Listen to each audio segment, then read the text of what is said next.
इसके बाद वाला क्वेश्चन देखते हैं जिसका नाम होता है renal handling of the glucose T max G, मतलब transport maximum of glucose, plasma threshold of the glucose और मैकेनिज्म ऑफ स्प्रे। सारे एक ही कहानी है, ठीक है, एक ही कहानी के सारे किरदार हैं, टी मैक्स जी, फिर प्लाज्मा थ्रेशोल्ड और मैकेनिज्म ऑफ स्प्रे। रीनल से एक ही क्वेश्चन, मतलब रीनल ऐसा टॉपिक है जैसे तीन ही चार ही क्वेश्चन आता है, ठीक है, उसमें से मतलब सबसे ज़्यादा अगर क्वेश्चन अगर गिरने का चांसेस है, सबसे बेस्ट बेट अगर हमारा होगा तो वही होगा स्प्रे वाला क्वेश्चन, ठीक है, renal handling of the glucose. तो रीनल हैंडलिंग क्या होता है कि जो हमारा जो नेफ्रॉन है वो मैक्सिमम एक लिमिट तक ही ग्लूकोज को वो रख सकता है, तो वो उसको उसको कहते हैं टी मैक्स जी, ठीक है, T max G maximum rate at which the glucose can be reabsorb, मतलब वो कितने बाई द रीनल ट्यूब्यूल्स।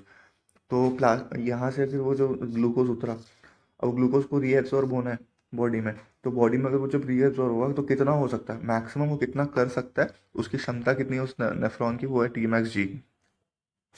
उसके बाद अगर ग्लूकोज शुगर आने लग जाएगा तो ग्लाइकोसूरिया हो जाएगा, और ग्लूकोसूरिया हो जाएगा, या ग्लूकोसूरिया फिर ग्लाइकोसूरिया दोनों। और basically plasma threshold of the glucose, plasma threshold मतलब ग्लूकोज की मतलब कितना ब्लड में कितना ग्लूकोज था, अगर मान लो पेशेंट ही डायबिटिक है उसके ब्लड में कितना ग्लूकोज है, और उसके बाद वो टी मैक्स उसका अचीव हो गया, ठीक है, तो वो that is called plasma plasma threshold of the glucose.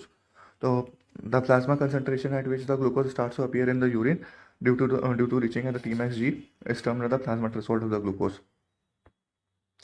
Mechanism of the splay, ठीक है, स्प्ले का मैकेनिज्म क्या होगा, splay refers to the gradual increase in the renal glucose excretion observed as the plasma glucose concentration rise above the plasma threshold. वही same चीज़ ये है, बस बता रहा है कि स्प्ले देखो मतलब क्या होता है, इस ग्राफ से देखोगे समझ में आएगा। स्प्ले का मतलब होता है फैलना, थोड़ा सा मतलब थोड़ा सा चौड़ा होना, ठीक है।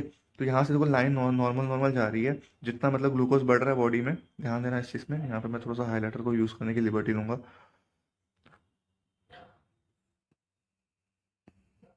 तो यहाँ पर क्या हो रहा है, ये जो लाइन है एकदम स्ट्रेट स्ट्रेट आई, ठीक है, ये स्ट्रेट स्ट्रेट लाइन आ रही है, ठीक है, लेकिन अब यहाँ से देखो फैलना शुरू हो रहा है, ठीक है, यहाँ से देखो ये जो यहाँ से स्प्ले शुरू हो गया ना, फैलना शुरू हो गया ये लाइन का, ठीक है। तो ये क्यों फैल रहा है, क्योंकि यहाँ से अब मतलब ये तुम्हारा टी मैक्स अचीव हो रखा हुआ है, ठीक है, अब ग्लूकोज तुम्हारे यूरिन में उतरने वाला है, अब एक्सक्रीशन बढ़ेगा, ठीक है, इस पॉइंट ऑफ रेंज के बाद अब ग्लूकोज को किस को लेने की क्षमता, ठीक है, नेफ्रॉन के पास रही नहीं, प्लाज्मा टी मैक्स जी भी वो जो प्लाज्मा वाला जो था वो अचीव हो चुका है।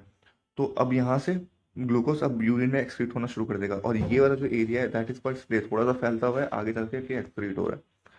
ये हो गया हमारा स्प्ले का मैकेनिज्म। स्प्ले के बाद क्या होता है, रीनल हैंडलिंग प्रोसेस। तो ग्लूकोज को कैसे वो रीनल चीज़ें हैंडल करती है, सबसे पहला है फिल्ट्रेशन। फिल्ट्रेशन में क्या होता है कि glucose is freely filter at the ग्लूमुलस।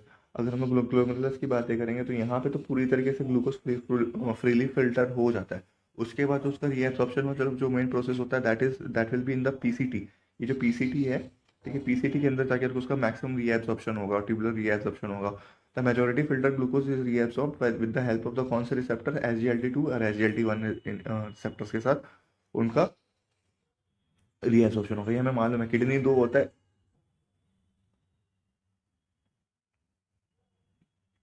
एक चीज़ समझना है कि किडनी हमारे पास दो होती है, इसलिए वहाँ पे SGLT1 और SGLT2 इनिबिटर्स है, कि लेकिन इंटेस्टाइन हमारे पास एक ही है, इसलिए वहाँ पे सिर्फ SGLT1 इनिबिटर है, सॉरी इनिबिटर मतलब रिसेप्टर है, वहाँ पे दो रिसेप्टर है, यहाँ पे एक रिसेप्टर है, SGLT2 किडनी में, SGLT1 इंटेस्टाइन्स में।